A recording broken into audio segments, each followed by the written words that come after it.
B quiet please 3.1 এর মধ্যে এখানের মধ্যে আমাদেরকে ইম্পারেটিভ সেন্টেন্সটা দেখতে বলেছে। প্রথমে read the following sentence, use it the text.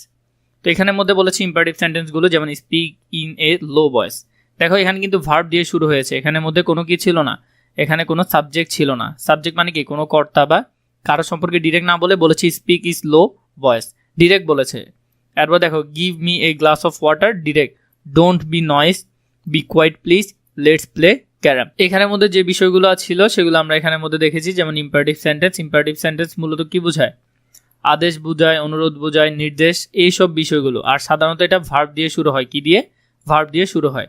তো তোমরা এখানে টেক্সটগুলো দেখে বুঝেছো, যেমন স্পিক নিচু বা আস্তে, ডিরেক্ট, এটা একটা ভার্ব। বি নাম্বারে give me a glass of water, এখানের মধ্যেও কিন্তু এটা ভার্ব। তো এইভাবে করে এগুলো দিয়েছি, আমি তোমাদেরকে একটু আগে দেখালাম।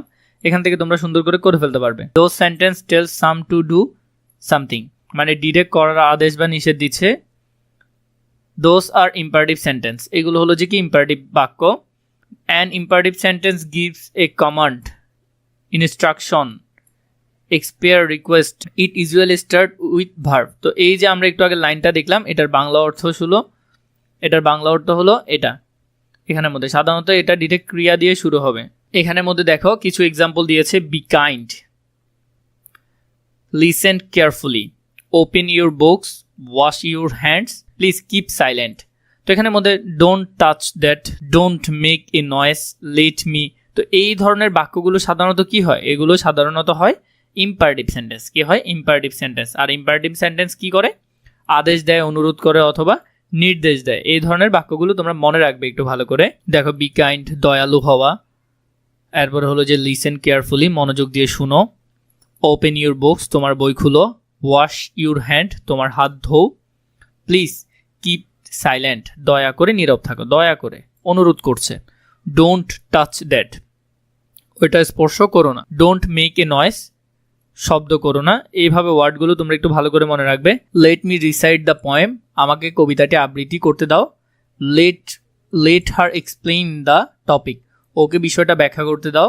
লেট আস প্লে টুগেদার, চলো আমরা একসাথে খেলি। তো এখানের মধ্যে এই বাক্যগুলো দেখো অনুরোধ করছে, হয়তোবা আদেশ দিচ্ছে, এইভাবে করে দিয়েছে বাক্যগুলো।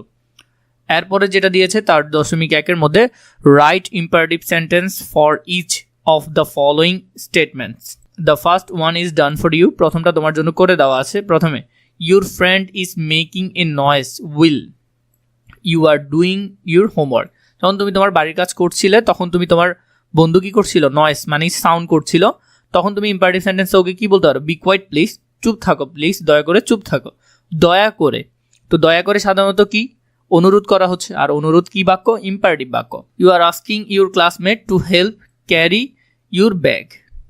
তো ইম্পারেটিভ সেন্টেন্সে এটা তুমি ওকে কি বলবে? Please help me carry my bag, দয়া করে আমার ব্যাগটা বহন করতে সাহায্য করো। এরপরটা you want someone to clean the board, ক্লাসরুমের যে বোর্ডটা আছে এটা পরিষ্কার করতে চাচ্ছ। ক্লিন দ্য বোর্ড প্লিজ, দয়া করে বোর্ডটা পরিষ্কার করো। এরপর ডি নাম্বারে you want to play cricket with your friend, তাহলে তুমি ওকে কি বলবো? লেটস প্লে ক্রিকেট, চলো ক্রিকেট খেলি। এরপর E number you want to your brother not go out in the rain. Imperative সেন্টেন্সের মধ্যে don't go out in the rain, তোমার ভাইকে তুমি বলছো এটা, বৃষ্টির বাইরে যেও না। তাহলে এখান থেকে আমরা এই অংশটা পর্যন্ত ধারাবাহিকভাবে সমাধান করলাম।